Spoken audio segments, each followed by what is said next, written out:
थोड़ी देर बाद मुझे खुद लड्डू वो मिल गया था। वैसे मैं जगन्नाथ जी को और कान्हा जी को इनको अपना बच्चा मानती हूँ, तो इसलिए मैं लक्ष्मी जी को अपनी बहू या बेटी मानती हूँ। यही स्वरूप है। और गणपति जो है ये मेरे लिए मेरे छोटे भाई हैं, क्योंकि शिव परिवार जो है उसके साथ ही जुड़े हुए हैं गणपति। और एक मैंने अभी रिसेंटली पढ़ा था कि लक्ष्मी जी और भगवान विष्णु को कोई पूजा यज्ञ करना था, तो उन्होंने कहा कि हम यज्ञ कैसे करेंगे। तो उन्होंने पूछा कि पंडित से हम कैसे करेंगे। तो उन्होंने कहा कि देखिए, इस जो पूजन आप कर रहे हैं उसके लिए आपका एक बच्चा जरूर होना चाहिए। तो उन्होंने कहा हमारा तो कोई बच्चा नहीं है, तो हम पूजा कैसे करेंगे। तो उन्होंने कहा आप ऐसा करिए कि आप पार्वती जी के पास जाइए।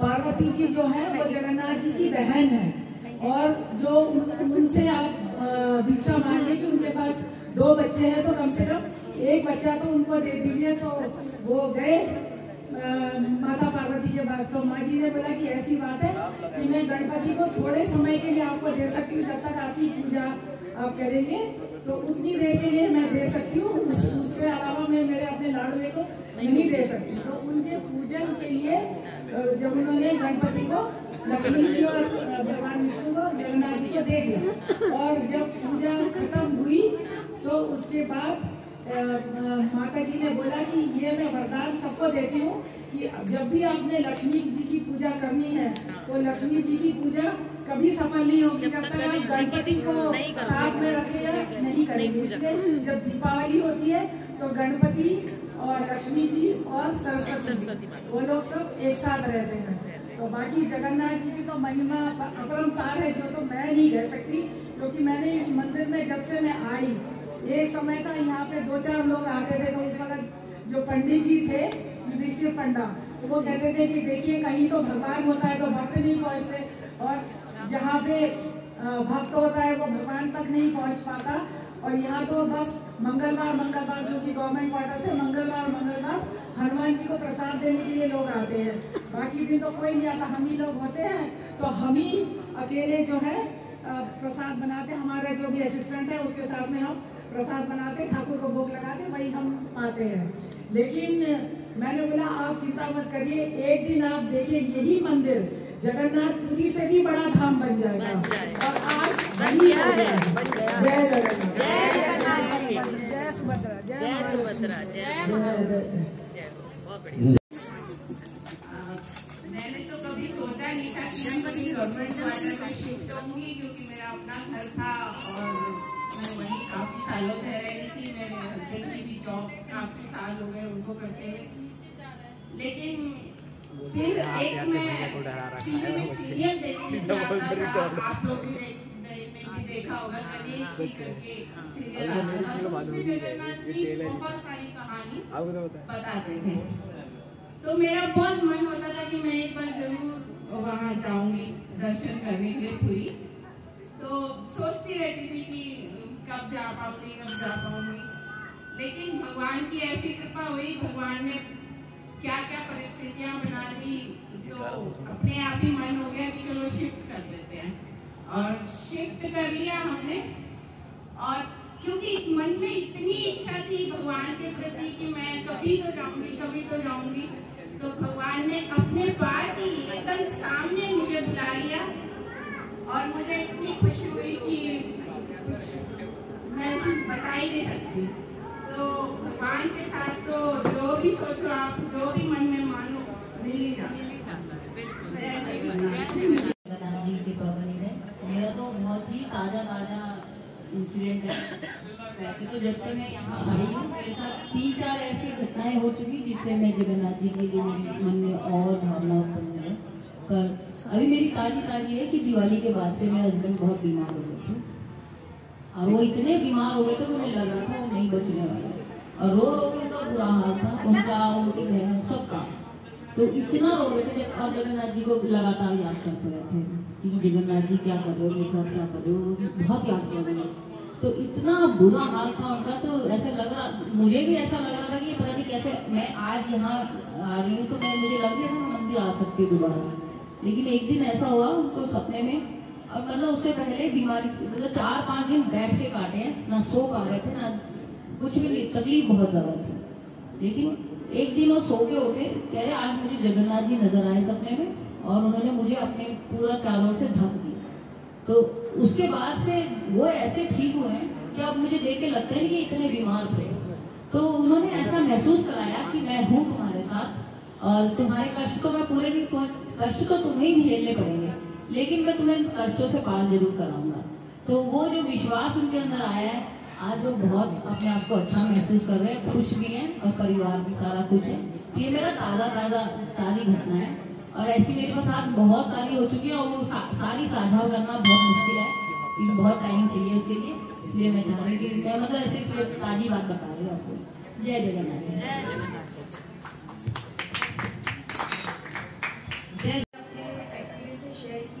तो वैसे मेरा भी एक बहुत अमेजिंग एक्सपीरियंस है। मैं जहाँ रहती हूँ वहाँ पे जैसे मतलब मेरे घर जाने के लिए, ऊपर जाने के लिए सीढ़ियाँ हैं, तो वहाँ मैं जब भी जाती थी तो मुझे ऐसा लगता था कि सीढ़ियों के सामने ना एक बहुत बड़े जगन्नाथ जी की मैं फोटो लगाऊंगी और मुझे मतलब पता नहीं क्यों फीलिंग आ गई थी कि जगन्नाथ जी की फोटो यहीं पे होनी चाहिए। और अभी पिछले महीने की बात है कि हमारे बिल्डिंग की ना मोटर खराब हो गई थी, तो हम लोग सब लोग मतलब मिलके और सब कोशिश कर रहे थे कि ठीक करा दें। तो मोटर मैकेनिक आया तो उसने बोला कि भाभी जी आप एक बार नीचे आके देख लीजिए कि यहाँ पर मोटर में क्या प्रॉब्लम है। उसमें पानी जब ऊपर आता था तो आवाज आती थी। मैंने कहा ठीक है, मैं नीचे जाके देखती हूँ तो देखा कि वहाँ पे एक इतनी बड़ी फोटो जो है पड़ी हुई है। तो मैंने कहा कि ये क्या है, जैसे लकड़ी का कोई गत्ता होगा वैसे। उठा के देखा तो वो जगन्नाथ जी की फोटो और बिल्कुल नई की नई। ये भी नहीं था, कई बार हम क्या करते हैं घर की मूर्तियां इसलिए बाहर निकाल देते कि वो खंडित हो जाते हैं, लेकिन उसका पीछे का हुक जो था वो शायद जोर से किसी ने लटकाई होगी या जबरदस्ती की होगी तो वो निकल गया होगा। लेकिन ऐसे लगा कि जैसे वहां किसी ने लाके रखी हुई है, कोई गंदगी नहीं, कोई कुछ नहीं। तो मैं देख के मतलब जब लेकर आई उसे ऊपर तो 2-4 मिनट तक तो मुझे खुद नहीं पता था कि ये क्या हुआ है। मतलब यहीं से एक सेम जगह से एक बार बार आपको फीलिंग आ रही है, वो फीलिंग क्यों आ रही है नहीं समझ में आया। मैं उन्हें ऊपर लेकर आई और लाके मैंने उनको किचन में रखा। तो मैंने अपने गुरुजी को नेक्स्ट डे बोला कि मेरे साथ रात ये इंसिडेंट हुआ और मुझे नहीं पता कि ये क्या है क्यों है, बट हाँ ये फीलिंग मुझे 6 महीने से आ रही थी। तो उन्होंने मुझे बोला कि कुछ लोगों की बॉडीज ऐसी होती है जो यूनिवर्सल फ्रीक्वेंसी को कोड कर पाती है, तो शायद तुम्हारे साथ ऐसा होगा। तो मैंने कहा कि अब क्या करना है। तो कहने लगे कि कोई नहीं, इनको नहलाओ धुलाओ अच्छे से और इनको अपने मंदिर में बैठाओ, ये खुद आएंगे। मैंने कहा ठीक है, सब कुछ किया। अब प्रॉब्लम ये कि उनको भोग लगाने के लिए रोज नियम से उठना, मतलब हम सभी उठते हैं बट एक पर्टिकुलर टाइम है और सबसे डिफिकल्ट चीज होती है रोज तुलसी। मेरे घर में तुलसी नहीं होती है, तो मैं क्या करती थी कि तुलसी ला के रख लेती थी और हर दिन उन्हें भोग में वो तुलसी लगाती। एक दिन फीलिंग आई कि भाई मैं इनकी सेवा नहीं कर पाऊंगी। मैंने कहा जगन्नाथ जी आप आ तो गए हैं, मैं तुच्छ सा प्राणी कैसे तुम्हारी सेवा कर पाऊँ और अब क्या करना है। उसी बीच में ना मेरे हस्बैंड मतलब थोड़े तबीयत खराब होने लगी। दिवाली पे हम लोगों की ये हालत थी, मैं छोटी दिवाली पे यहाँ पे आई हूँ, बिल्कुल ठीक थी। यहाँ से जाने के बाद पता नहीं क्या हुआ, एकदम से तबीयत खराब हो गई। तो मुझे लगा कि शायद मैं सेवा नहीं ठीक से कर पा रही हूँ या कुछ है, इस वजह से भी ऐसा हो सकता है। क्योंकि आप जब किसी शक्ति से जुड़ते हैं तो आपकी कोई औकात नहीं है कि आपको शक्ति से जुड़ पाए। वो शक्ति आपको खुद अपनी तरफ बुलाती है और तभी आप वहां जाती हैं। तो ये एक्सपीरियंस अगर मैं आज भी सोचती हूँ तो फिर मैंने गुरु जी को बताई कि मुझे लगता है कि मैं इनकी सेवा नहीं कर पाऊंगी, तो मुझे क्या करना चाहिए। मैं यहीं से मतलब रोज जगन्नाथ मंदिर जाऊँ, पैदल आऊँ, मेरी उतनी सेवा काफी है। लेकिन ये मेरे बिल्कुल पास में बैठे हैं तो मैं इतना मतलब नहीं है। मैं उन्होंने कहा ठीक है कोई बात नहीं, तुम मेरे पास लेके आना, मैं अपने आप देखूंगा क्या होगा। मैं जगन्नाथ जी उनको अपने गुरु जी को सपोर्ट करके आई कि भाई अब आप जाए और जगन्नाथ जी जाए। लेकिन जिस दिन से मैंने यहाँ जगन्नाथ जी में आना शुरू किया, मतलब मुझे भी नहीं पता था वो मुझे कैसे खींच के लाए। और बहुत ज़्यादा टाइम ना लेते हुए एक बात कहना चाहूँगी। मैं अक्सर मतलब साईं मंदिर जाती हूँ हर थर्सडे को, वहाँ की जो वाइब्रेशन है मुझे बहुत ज़्यादा महसूस होती है। तो मैंने एक बार सोचा था कि प्रोफेशन से मैं एक राइटर हूँ, तो सोचती थी कि हम अपनी लाइफ में सब लोग बहुत परेशान हैं, लेकिन अगर आप ईश्वर से जुड़ते हैं तो आपकी परेशानियाँ सिर्फ ऐसे छू के चली जाती हैं, पता भी नहीं चलता। तो मैंने कहा मैं एक किताब लिखूंगी इस बात पर, लोगों के एक्सपीरियंसेस लूँगी। और आज मुझे जब मैंने ग्रुप में देखा कि अनुभूति इस तरह का प्रोग्राम शुरू हो रहा है, तो आई वॉज सरप्राइज कि ये बात तो मैंने साईं बाबा को कही कि भाई मैं किताब लिखूंगी कि भाई आज भी क्या लोग भगवान, लोगों को भगवान महसूस होते हैं, क्या दिखते हैं लोगों को भगवान, लेकिन मैं कहती हूँ दिखते हैं, आपके बगल में आके बैठते हैं, लेकिन हमारी आंखों में इतना पर्दा है कि हम देख नहीं पाते। तो बस मेरा यही एक्सपीरियंस है। जय जगन्नाथ। जय जगन्नाथ। मेरा नाम तो लगभग बहुत लोग जानते हैं, देव मिश्रा नाम है। मैं एमपी से बिलोंग करता हूँ। मैं यहाँ 2018 में आया था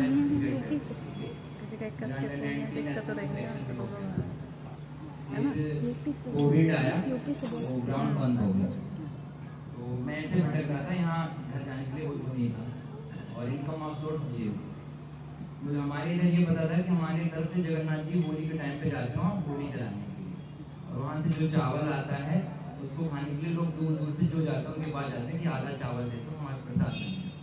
हमें सिर्फ इतना पता था कि जगन्नाथ का प्रसाद होता, हमने देखा नहीं था।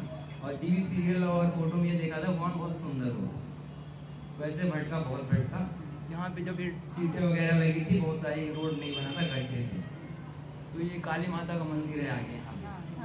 तो वहाँ पे मेरा दोस्त और मैं रोज जाते थे शाम को, क्योंकि बाहर पूरी स्थिति हम बाहर घूम नहीं सकते, जाते थे। तो एक दिन यहाँ पे कार्तिक का महीना था, कार्तिक का महीना था और मैं ऐसे ही जा रहा था, दोपहर का 3 बजे का समय था, गेट बंद था।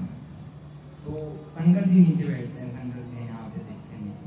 तो गेट बंद था, तो मैंने उनसे पूछा कि कितने बजे खुलेगा, तो उन्होंने कहा कि 4 बजे खुलेगा। और शाम को मुझे योगा कराने का टाइम हो रहा था, मैं पार्क में लोगों को योगा करा। शाम को गया, योगा करा के शाम को आता। कार्तिक का 3रा या 4था दिन था। मैं सीढ़ियाँ चढ़ा, यहाँ पे चढ़ा तो हमारे इधर ओमकारेश्वर हैं और उज्जैन है, तो हमारी तरफ शिव जी को काफ़ी ज़्यादा मानता है। तो हम शिव जी को, तो मैं खुश हो गया कि भगवान शंकर है। देन मैं लेफ्ट की तरफ घूमता हूँ और 3 तरह की कलरफुल मूर्तियाँ देखी, तो मैं पहले हंसता, ये बिल्कुल कार्टून टाइप। पहला इंटेलिजेंस मेरा ये था कि कैसे भगवान, इतनी बड़ी आंखें तो भगवान की नहीं होती है ना, कार्टून में देख रहे इतनी बड़ी आंखें वो, और ऐसे हाथ भी नहीं होते ना, उंगली है ना, कुछ भी नहीं दिख रहे, पलके भी नहीं। ऐसे में पहला एक है भाई, आप नई जगह पे जाओगे पहले डरते डरते जाओगे कि आप कैसे वो करोगे। और एक मेरे पास इन्फॉर्म से 0 था, तो मैं और डर रहा था मैं कैसे अपने आप यहाँ बैठा है। यहाँ पे कार्तिक के महीने में गोपी गीत होता है राधा राम मदर के साथ, तो 8-15 कुछ हो गए थे। तो बैठा, मुझे संस्कृत पढ़े थे तो आता था, तो विजयना बैठे थे, प्रसन्ना हो गए 3-4 लोग, बाकी ज़्यादा लोग थे, ठंड का महीना बैठे थे। तो उन्होंने मुझे भी दे दिया, मैंने पढ़ा। पहले दिन क्या हुआ कि उतना पढ़ा, फिर मैं चला गया, साथ नहीं, मुझे लगा हो गया खत्म, चला गया, मुझे रोटी बनानी हो खाऊं। दूसरे दिन पता नहीं, फिर से आगे उसी टाइम पे फिर से रोटी की। उस दिन क्या हुआ, मुझे पंचभोग मिली।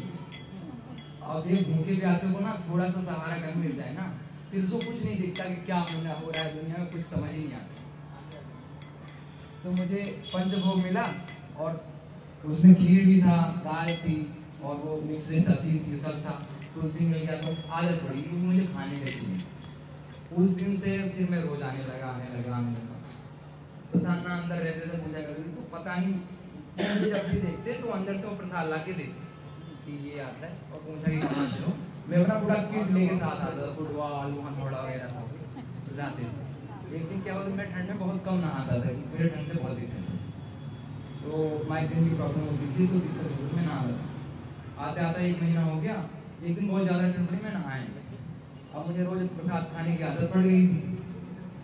मैं कमरे में गया, जैसे आटे हाथ में ढूंढा, मैंने कहा मंदिर तो आज गया नहीं, मैं मंदिर गया नहीं। फिर मंदिर तक आया और फिर जब सीढ़ियाँ चढ़ने लगा, मुझे ध्यान में तो आज नहाया नहीं। फिर यहीं बैठ के मैं रोया, मैंने कहा आज की बात प्रण लेता हूँ कि मैं हर दिन नहाऊंगा और यहाँ छोड़ूंगा, हर दिन नहाऊंगा। क्योंकि ठंड में नहीं नहाता था, 2 दिन बाद 3 दिन बाद नहाता था, तो हर दिन नहाऊंगा, रोज आऊंगा। फिर उस दिन से आज 4.5 साल साइड हो जाओ।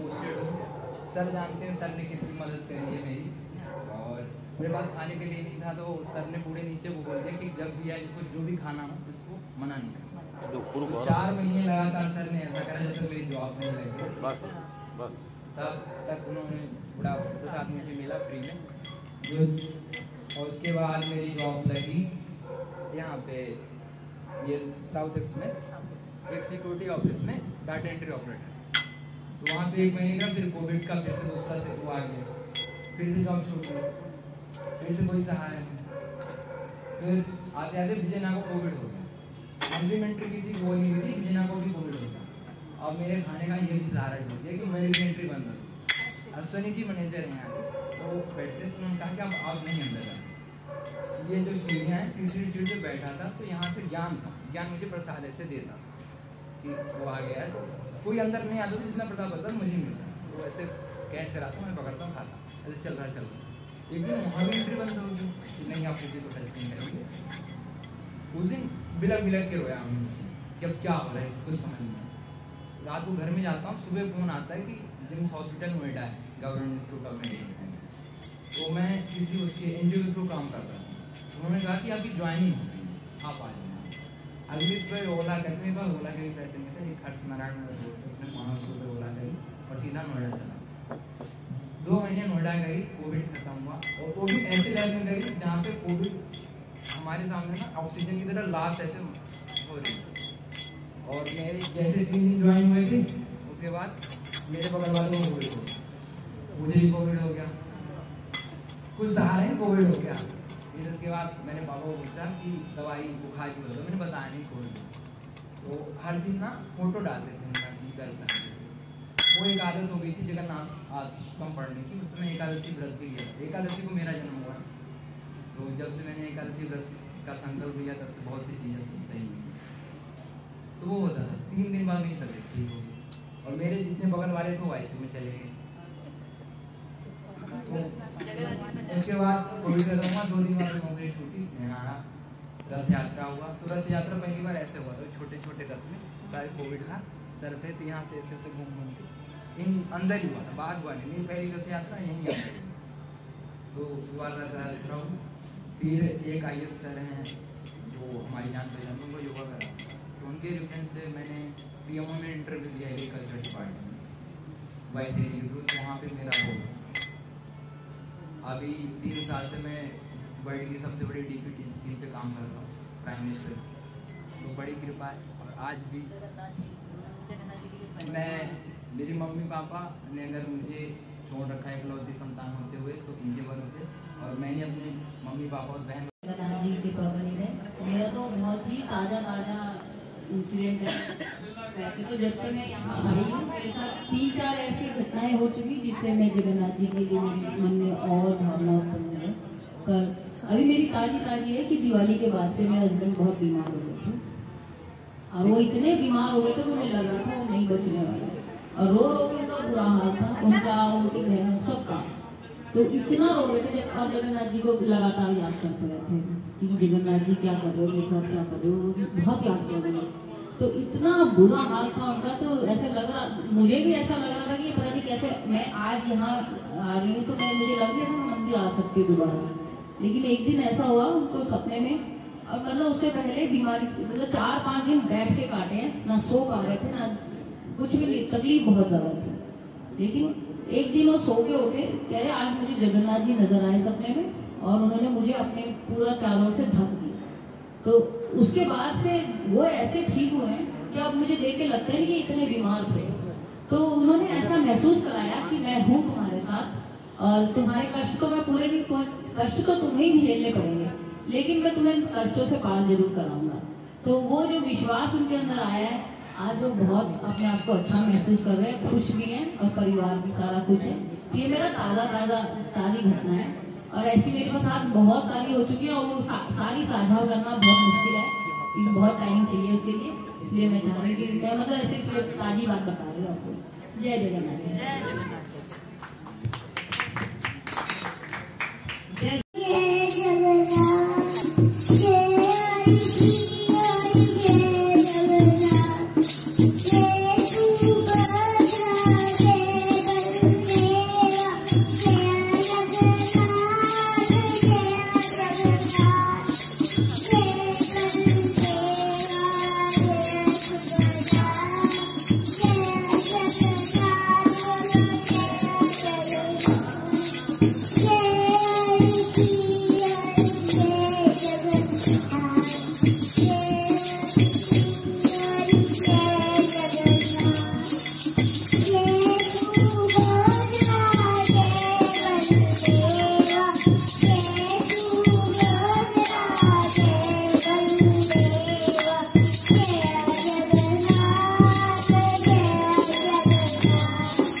बारे में, कृष्ण जी के बारे में, राम जी के बारे में, सनातन धर्म के बारे में डिस्कशन शुरू हो गया और लोग धीरे धीरे अपना अपना एक्सपीरियंस बांटने लगे। तो वो एक बहुत अच्छे माहौल में कन्वर्ट हुआ और हमने काफ़ी एंजॉय किया और काफ़ी अनुभूतियाँ हमें प्राप्त हुई जो लोगों के दिल में थी, उन्होंने शेयर की।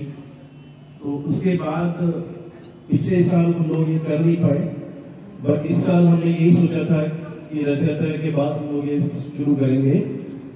तो महाप्रभु ने अभी ये मौका दिया है और आज हम लोग यहाँ बैठे हैं। इसका उद्देश्य सिर्फ ये है कि हम अपने धर्म को जाने और अपने धर्म को जानने के लिए आपके साथ जो घटनाएं घटी हैं पूरे जीवन काल में, उसको जब हम एक दूसरे से साझा करते हैं तब उसके अंदर हमारा जो एक विश्वास है वो बढ़ता है। क्योंकि हमारा जीवन कैसा जीवन है, क्यों है, कोई नहीं पता, हमें कुछ नहीं पता। हम लोग बिल्कुल अवश्य हैं इसके बारे में, हमें इसके बारे में कुछ नहीं पता। हम सिर्फ पैदा हुए हैं, जी रहे हैं और मर जाएंगे।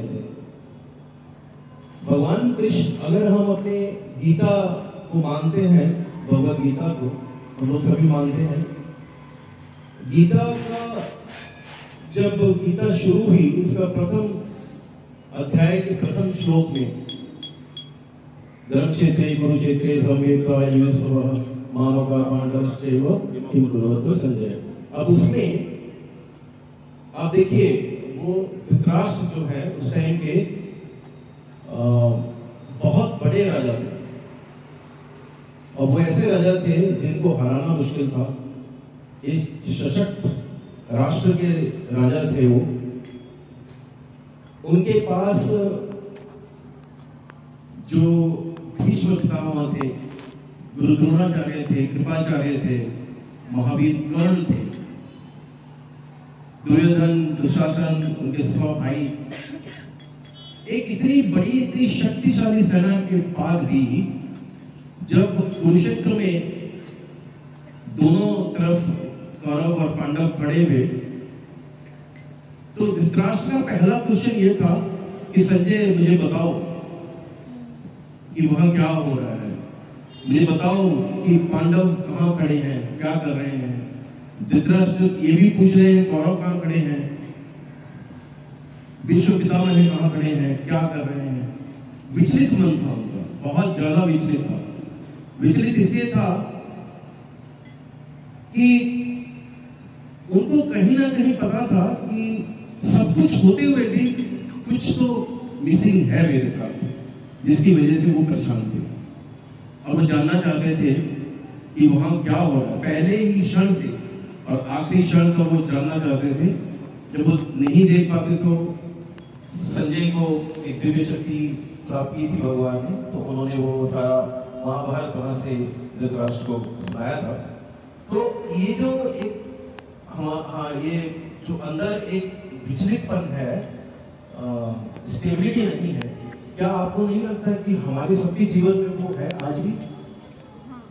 बचपन से है, अभी है, कल भी रहेगी, सबके जीवन में है।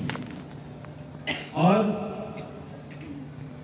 गीता जब खत्म होती है 18वें अध्याय में, उसका आखिरी श्लोक याद है?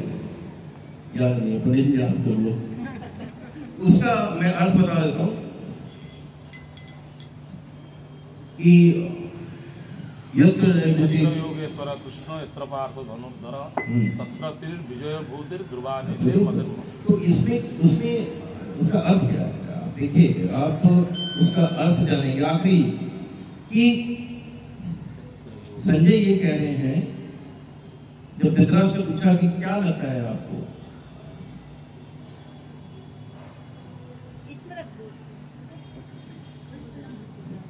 तो क्या किसकी विजय होने वाली है, कौन जीतने वाला है? तो संजय ने सिर्फ एक ही बात बोली कि जहां भगवान कृष्ण है वहीं पर विजय है, वहीं पर न्याय है और वहीं पर सब कुछ उन्होंने बता दिया। पहला व्यथा से शुरू हुआ और उसका आंसर लास्ट में मिल गया। तो हम अगर भगवद गीता को पूरा पढ़ेंगे तो हमारे जीवन से जुड़ी हुई जितनी भी घटनाएं हैं, सुख दुख जो भी हमारे दिन में हमारे पूरे जीवन में आता है, उसका सबका आंसर आपको उससे मिलेगा। इसीलिए भगवद गीता को जब हम पढ़ते हैं तो उसका जो सारांश है उसमें घुसने की जरूरत है, उसको समझने की जरूरत है, और आपको किसी गुरु की आवश्यकता नहीं है अगर आप गीता को समझिए। तो खैर, कहने का तात्पर्य यह है कि हम लोग जब यहाँ बैठे हैं इस जगन्नाथ मंदिर के प्रांगण में, तो हम लोग जब अपने बारे में, अपने अनुभव के बारे में जब शेयर करते हैं तो कहीं ना कहीं वो लिंक पहुंचता है भगवान के पास। और ये कहा जाता है कि जब आप भगवान का कीर्तन करते हैं या भगवान का गुणगान करते हैं या भगवान के बारे में बात करते हैं, तो वो जो ठाकुर है वो वहाँ नहीं रहते, वो आ जाते हैं, वो हमारे बीच में ही यहाँ पे बैठ गए होंगे किसी भी रूप। तो इसकी शुरुआत हम लोग करते हैं, और मैं चाहूँगा कि जितने भी लोग यहाँ उपस्थित हैं वो अपनी तरफ से जो भी उनका अनुभव है वो शेयर करें, ताकि हम लोगों के अंदर भी वो जो एक रहता है कि भगवान है नहीं है या क्या है, हमें तो कुछ समझ में नहीं आ रहा। कोई पावर है, कोई शक्ति है, कोई कुछ बोलता है, कोई कुछ बोलता है।